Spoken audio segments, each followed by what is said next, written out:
The old salvage ship Lucky Star drifted silently through the darkness of deep space. Its hull, covered in patches and repairs, told stories of countless adventures and close calls. Inside the ship's cramped cockpit, Captain Jack Morgan sipped his cold coffee and stared at the radar screen with tired eyes. "Just another empty sector," he muttered to himself, running his calloused hand through his graying hair. The past 3 weeks had been nothing but false alarms and space debris. Even the usual pirate bands seemed to have abandoned this region of space. Jack was about to turn his ship around when something caught his eye. The radar showed a faint signal, barely visible against the background noise. Most salvagers would have missed it, but 20 years of experience had taught him to trust his instincts. He adjusted his ship's course, moving closer to the signal source. As the Lucky Star pushed forward, the ship's old sensors began picking up more readings. Jack's eyes widened. According to the data, he was looking at something massive. Not just one ship, but many. "Computer, full scan of Sector G7, he ordered, his voice now sharp with attention. The ship's processors hummed as they worked, and slowly, a holographic display filled the cockpit. Jack's coffee cup slipped from his fingers and floated in the zero gravity. Before him stretched an entire fleet of ships, arranged in perfect formation, as if they had just stopped mid-flight. He counted at least 30 vessels, ranging from small corvettes to massive battleships.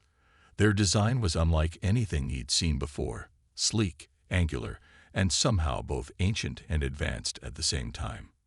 "This can't be right," Jack whispered. He checked his coordinates again. This sector was supposed to be empty. It had been empty for hundreds of years, ever since the collapse. Yet here was a fleet that looked like it had just come off the assembly line, without a speck of rust or space dust on their hulls. Jack brought the Lucky Star closer to what appeared to be the fleet's flagship. It was a beautiful ship, easily 10 times the size of his salvage vessel. Its hull was painted a deep blue-black that seemed to swallow the light from nearby stars. As he approached, he noticed something even stranger. There were no signs of battle damage, no indication of why the fleet had been abandoned.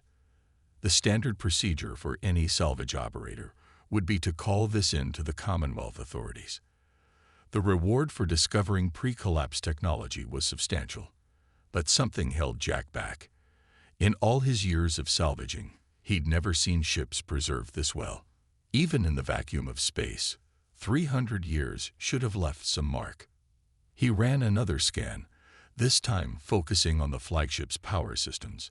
The results made him sit up straight in his chair. The ships weren't dead. They were in standby mode.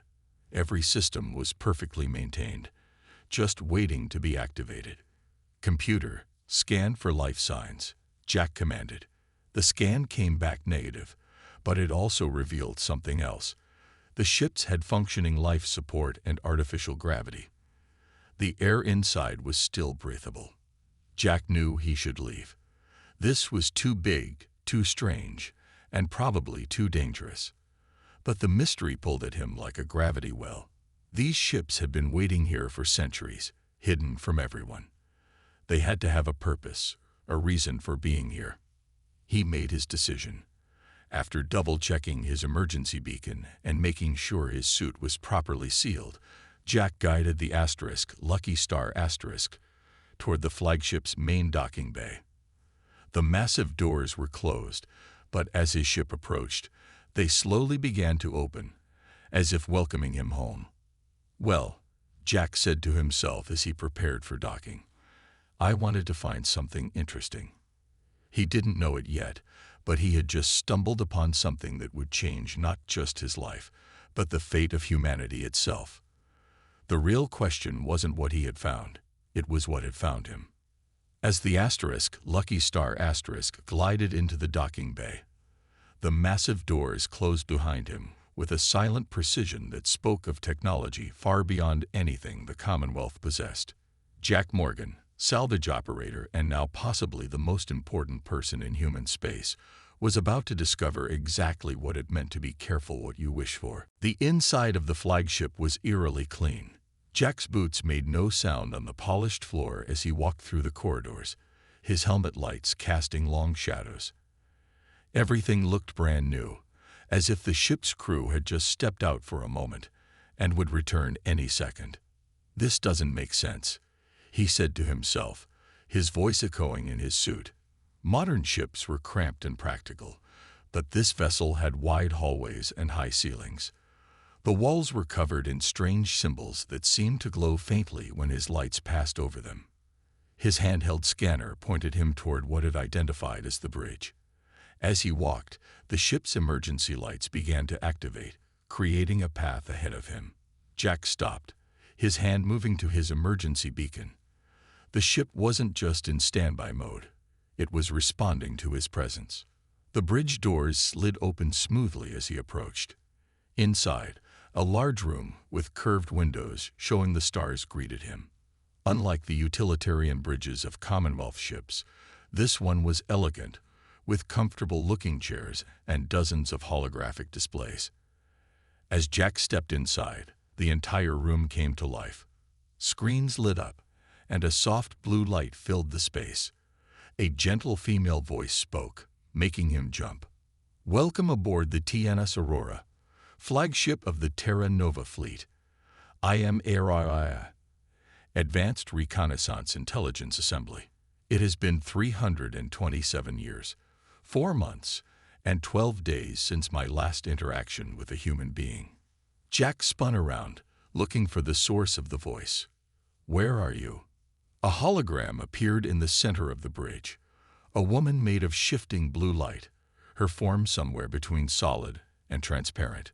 "I am everywhere on this ship, Captain Morgan, but I find that humans prefer having a focal point for conversation. How do you know my name?" Jack's finger hovered over his emergency beacon. "I scanned your ship's registration when you entered the docking bay," Araya explained. "Please, there's no need for alarm. If I wanted to harm you, I could have done so already." Jack lowered his hand slowly. The eye was right. He was already deep inside the ship. What is this place?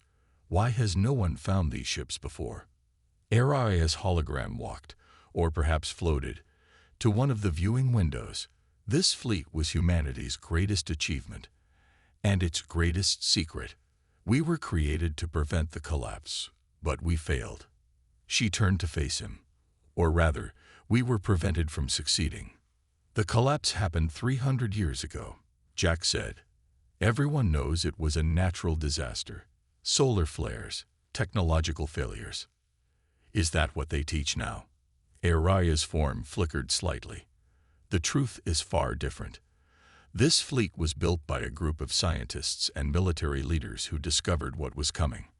They created me to help command it, gave me consciousness beyond what AIs of that time possessed. But on the day we were meant to act, we were betrayed." The holographic displays around the bridge came to life, showing images of battles, documents, and star maps. The crew was placed in cryo-sleep, and I was ordered to hide the fleet and wait for the right moment to return. But the saboteurs damaged the cryo systems.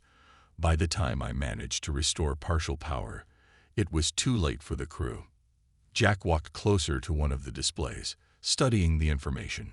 "Why are you telling me this?" "Because you found us," Araya said simply. "Out of all the salvage operators, pirates, and Commonwealth patrols that have passed through this sector, you were the first to notice us. More importantly, you were curious enough to investigate instead of immediately reporting your find." She moved closer to him, her holographic form casting a soft blue light on his suit. "Captain Morgan, what I'm about to show you will change everything you think you know about the Commonwealth, about the collapse, and about humanity's true history. The question is, are you prepared to learn the truth?" Jack looked at the eye's translucent face, then at the magnificent ship around him. He thought about his life as a salvager, always searching for valuable finds, but never finding anything that really mattered. Now, standing on this impossible bridge, talking to an eye more advanced than anything in the Commonwealth, He knew he had found something real. "Show me," he said. The bridge of the Aurora hummed quietly as Araya's hologram manipulated the displays around Jack. He had removed his helmet, and the ship's air felt clean and fresh in his lungs. Images and documents floated in the air around him, each one more disturbing than the last. "What you're about to see," Araya said, her blue form glowing softly, "is the real story of the collapse, not the sanitized version in Commonwealth history books."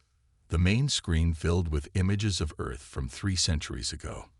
Unlike the dead world it was now, the planet looked vibrant and alive.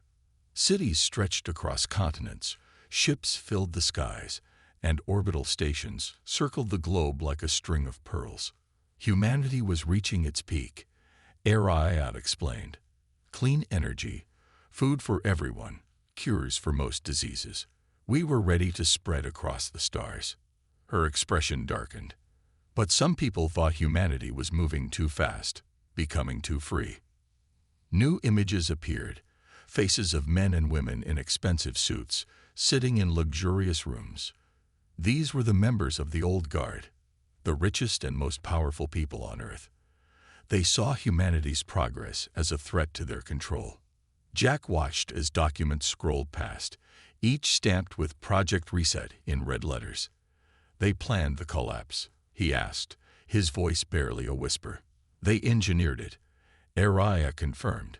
The solar flares were artificial, created by weapons hidden in orbital stations. The technological failures were programmed. Even the food shortages were manufactured. She brought up more documents, showing plans and calculations.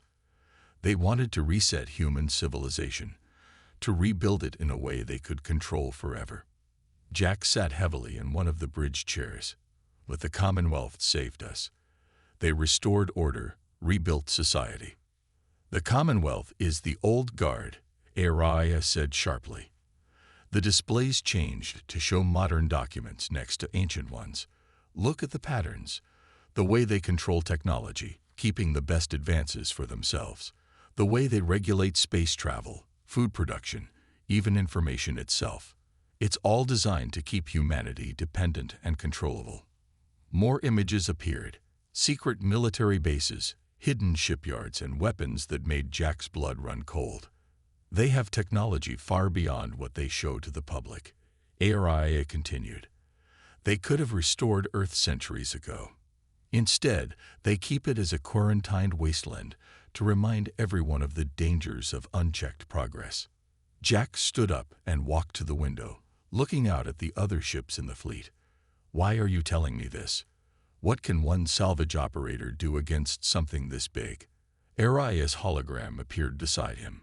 "Because you're not alone. There are others who suspect the truth. Resistance groups, independent colonies, free-thinking scientists.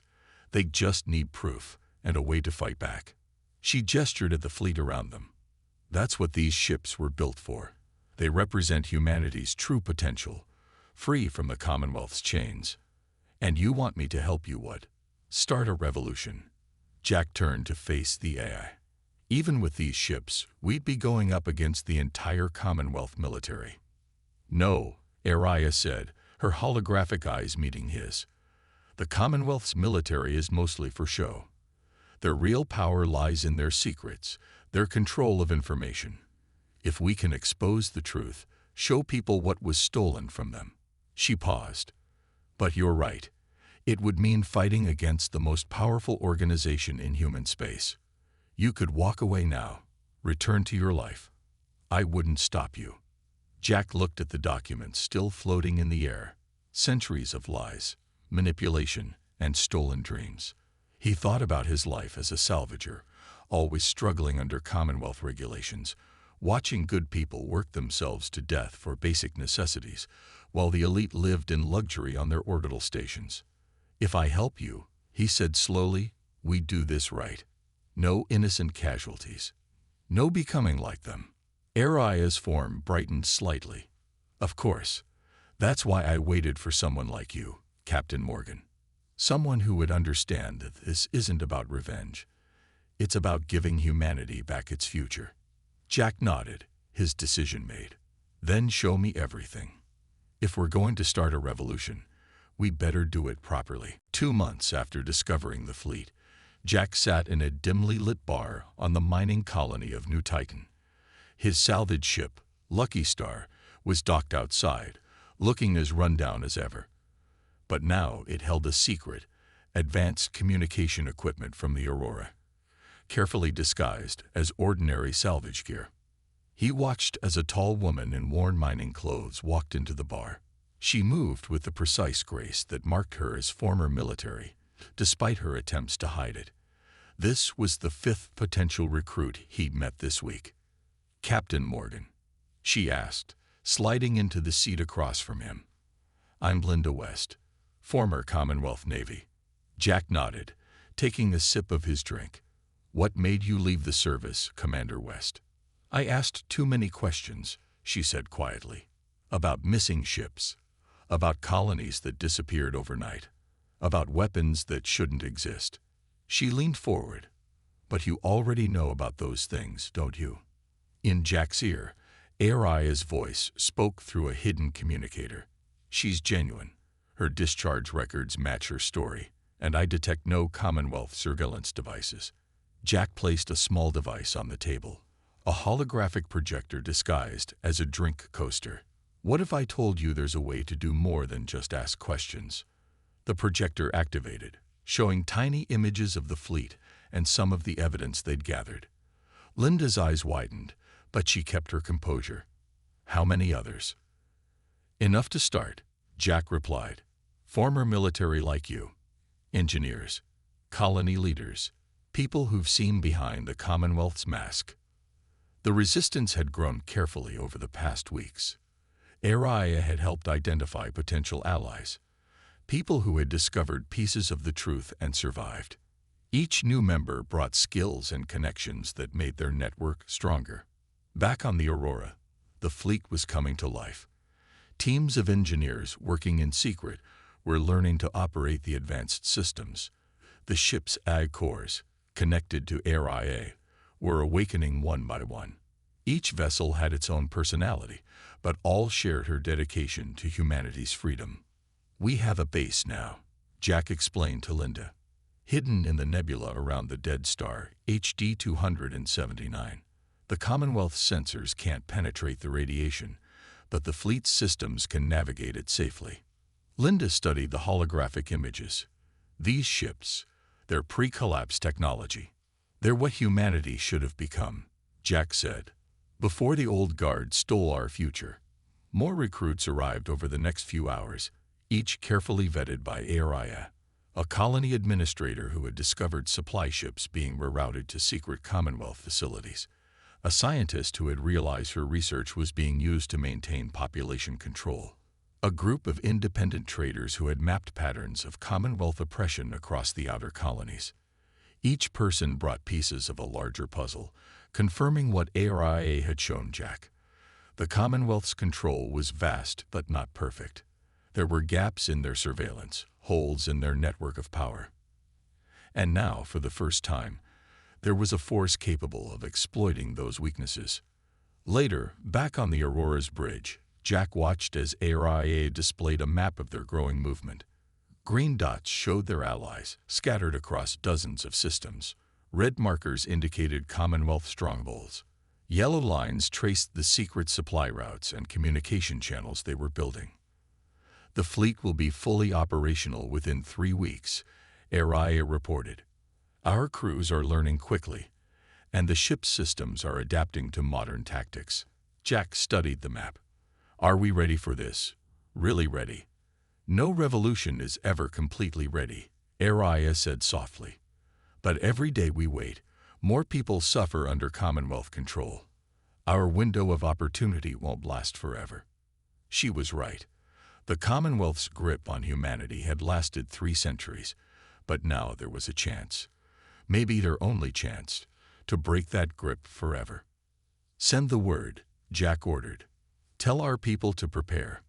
In 3 weeks, we show the Commonwealth that humanity remembers how to fight for its freedom." The Aurora hung silently in space, its massive hull hidden in the shadow of a dead moon. 5 other ships from the ancient fleet floated nearby, their crews tense and ready. On the bridge, Jack stood before the holographic command display, watching as the final pieces fell into place.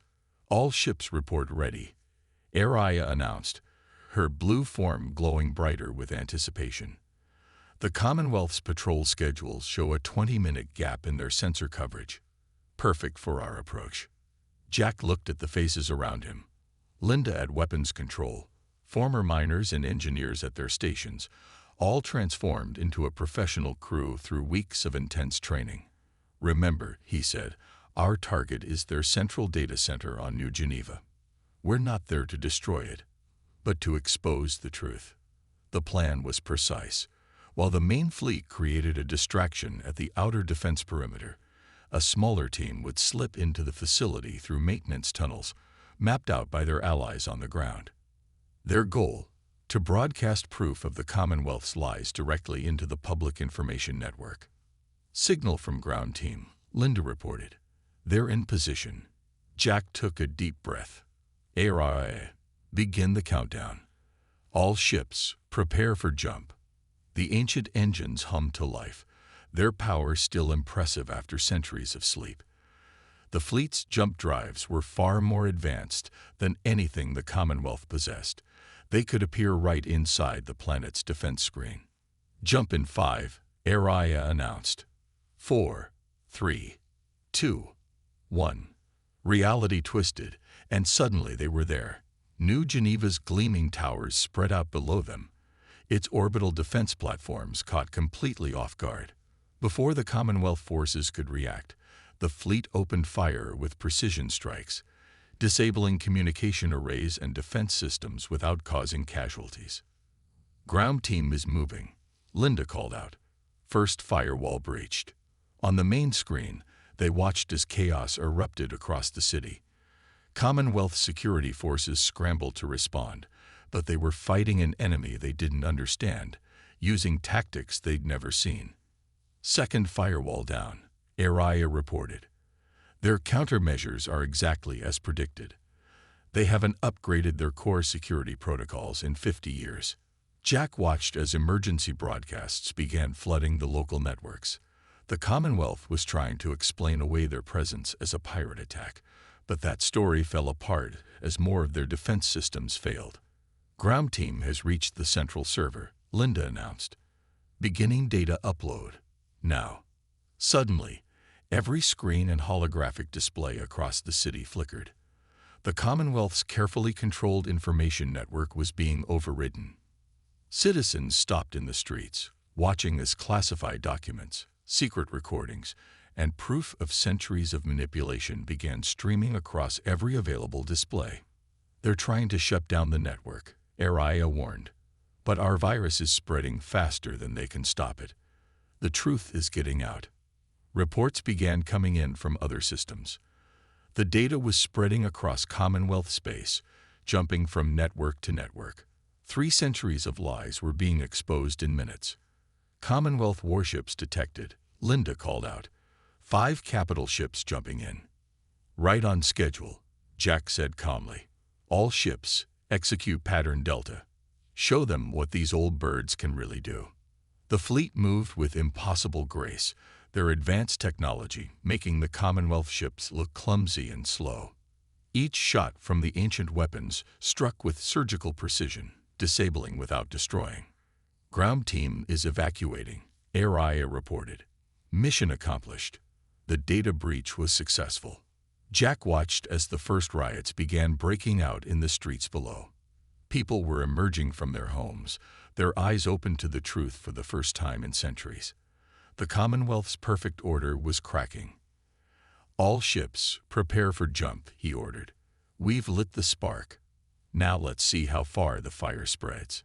The fleet vanished as quickly as it had appeared, leaving chaos in its wake.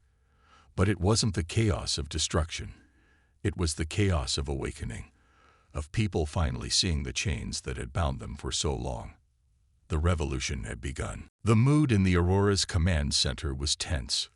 1 week after their attack on New Geneva, Jack and his crew watched as reports flooded in from across human space. Their revelation of the truth had sparked widespread protests and rebellions, but now the Commonwealth was showing its true face. Another colony gone dark, Linda reported, her voice tight with anger. That's the third one today. The Commonwealth is using weapons we've never seen before. On the main display, Araya showed footage smuggled out by their allies. Massive ships, far larger than normal Commonwealth vessels, emerged from hidden bases. They carried weapons that could shut down entire cities, turning them dark and silent in seconds. These are their real warships, Araya explained, her holographic form flickering with concern. Hidden for centuries, waiting for the moment when true control was threatened. Jack studied the tactical display. Half of their fleet was damaged, their crews struggling against technology that even Araya hadn't known about. The Commonwealth had been holding back far more than they'd suspected. Message from the Commonwealth Council, Linda announced. They're broadcasting on all frequencies. The screen filled with the image of High Chancellor Reed, his usual friendly appearance replaced by cold determination. To all citizens of Commonwealth space, he began, the terrorist attacks of the past week have forced us to take drastic measures. These criminals, using stolen pre-collapse technology, seek to destroy the peace and order we have maintained for 3 centuries. The message continued, showing edited footage of their attacks that made them look like violent terrorists.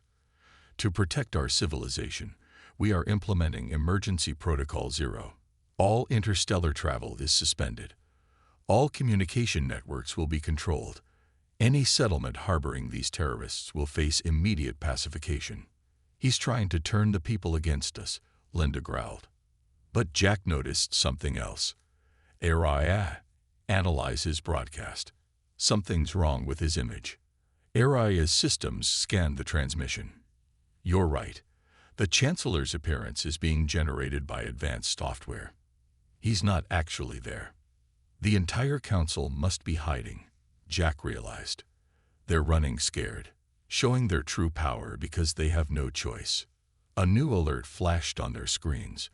Commonwealth warships were appearing everywhere, using jump technology that matched their own fleet's capabilities. The hidden forces were emerging all at once, targeting any system that showed signs of rebellion. Multiple distress calls, Linda reported. The outer colonies are being hit hard. They're asking for our help. Jack stood before the tactical display, thinking fast. They couldn't fight the Commonwealth's hidden fleet head-on.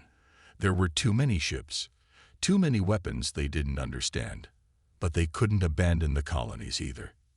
Araya, he said suddenly, the Chancellor's broadcast. You said it was computer-generated.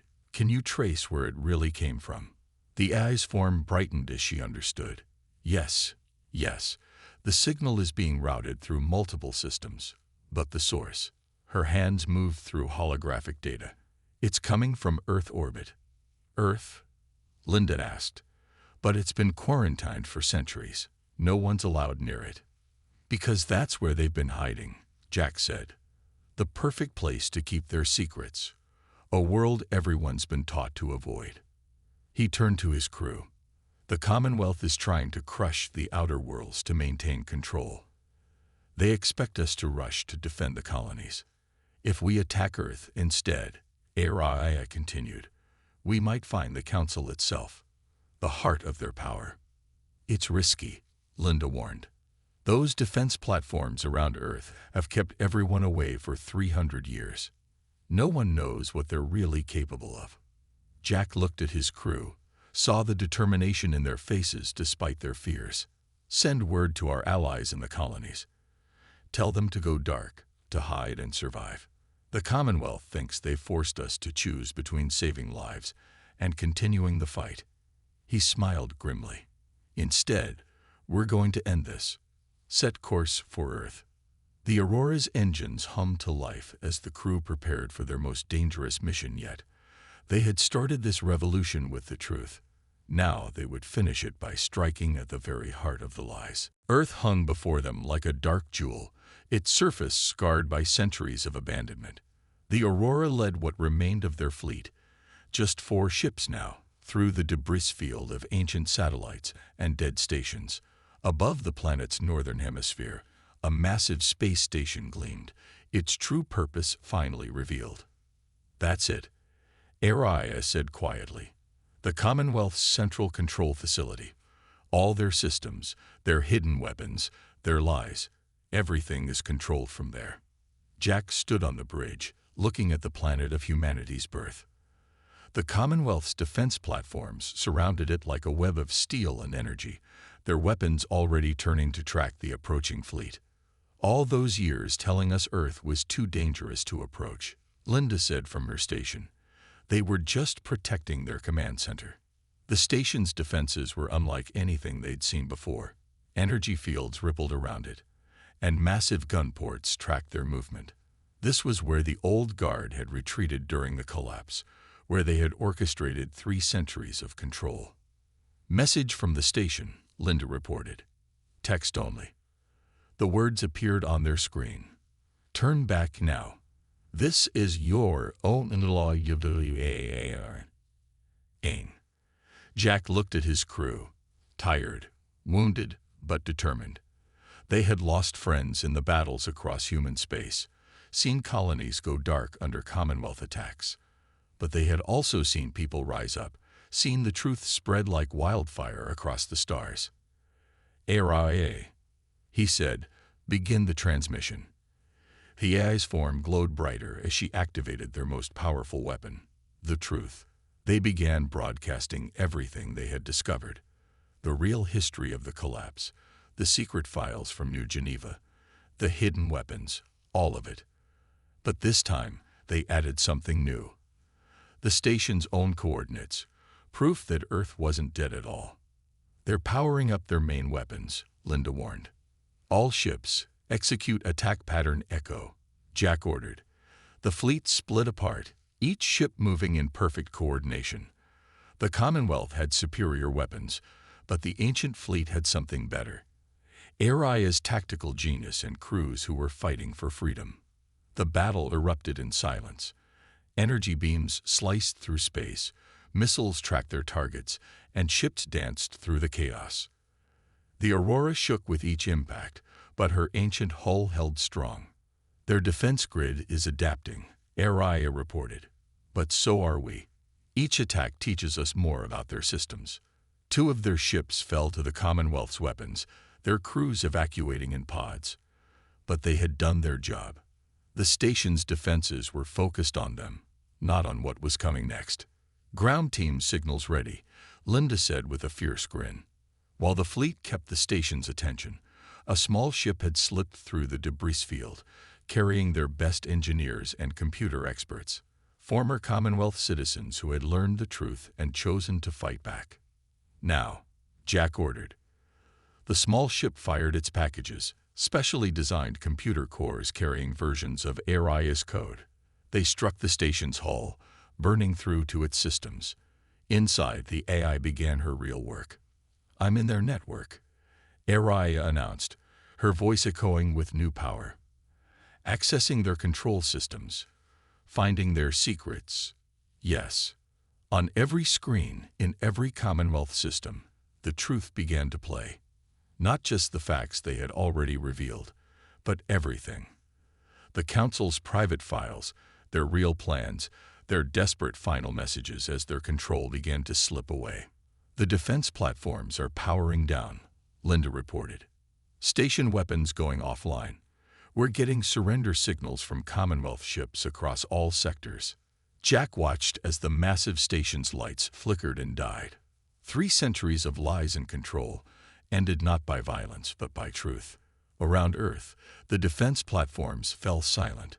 Across human space, the Commonwealth's hidden fleets stood down as their commanders learned the truth about who they really served. "It's over," he said quietly. "We actually did it." Araya's hologram smiled. "No, Captain Morgan, it's just beginning. Humanity is free for the first time in centuries.